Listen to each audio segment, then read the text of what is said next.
एक रात आसमान पर गहरे बादल छाए हुए थे, बिजली कड़क रही थी और बारिश जोरों पर थी। अचानक घर की लाइट चली गई और कमरा बिल्कुल अंधेरे में डूब गया। अली ने मोमबत्ती जलाई और अपनी बहन आयशा के पास बैठ। भाई, लाइट चली गई, मैं डर गई। डरो मत आयशा, जब हम अल्लाह का नाम लेते हैं तो कोई चीज हमें नुकसान नहीं पहुंचा सकती। दोनों कुरान पढ़ने लगे। अभी चंद आयात ही पढ़ी थीं कि खिड़की के पास से एक सरसराहट की आवाज आई। पर्दा हिला और अंधेरे में एक साया सा दिखाई दिया। साया बोला, अली रोशनी बुझा दो, मेरे पास आओ। अली ने बुलंद आवाज में कहा, आयशा कुरान पढ़ो। इसी वक्त कमरे के कोने में रखी कुर्सी खुद ब खुद हिलने लगी। आयशा चीख उठी।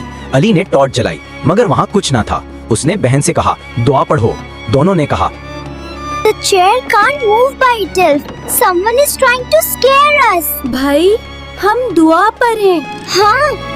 औज़ु बिल्लाहि मिन अश-शैतानिर रजीम। फिर अचानक दरवाजा आहिस्ता आहिस्ता खुलने लगा।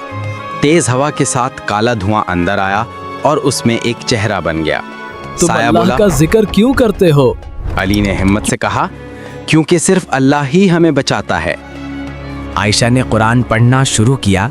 जैसे ही उसने पढ़ा, कमरे में रोशनी फैल गई और साया गायब हो गया। देखा आयशा, अल्लाह का कलाम सबसे ज्यादा ताकतवर है।